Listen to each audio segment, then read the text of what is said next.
When you shoot, nearly every picture is the same to you, and the prized picture is born in the imagination of editors and public who sees them. This is the voice of Robert Capa in 1947. The long-lost recording of his only known radio interview has recently been published by the International Centre of Photography to celebrate the 100th anniversary of the birth of this Hungarian photojournalist. Capa, who was born in Budapest, lived for just 40 years and has been dead for 60 more. Yet the public, as well as researchers, still regard him as one of the greatest photojournalists of all time. He gave his all to be the greatest. However, his pictures didn't make him the greatest. It was his enchanting personality. His image was born here in the very heart of Budapest. But in our eyes, he became too streetwise, and we disliked that. These were the qualities he took away with him when he left.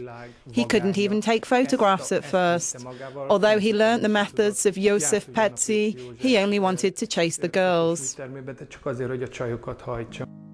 Capa wasn't yet 18 when he left his homeland and started his journey. He studied the technical side of photography in Berlin, but it was really his bravery and sensitivity which made him big.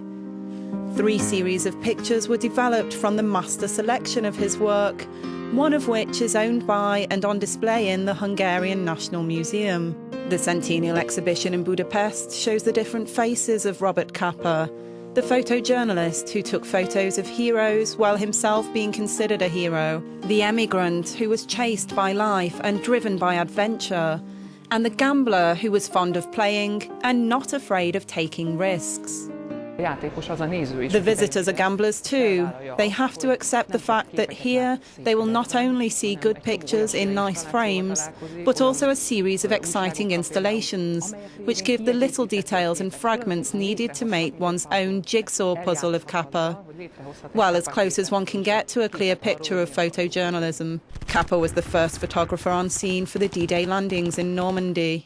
This American soldier was shot a mere 3 meters away from him in Leipzig in April 1945.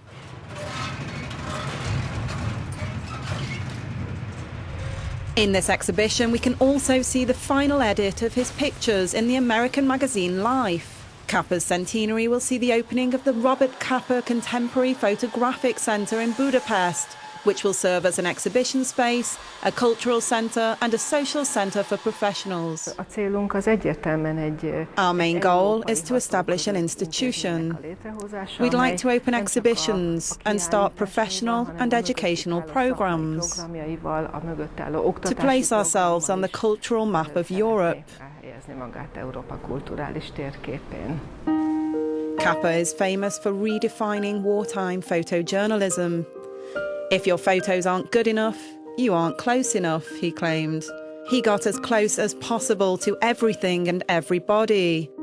This strategy enabled him to take pictures of Leon Trotsky and Charles de Gaulle. The Robert Capa Centenary exhibition will run in Budapest until January the 12th, 2014.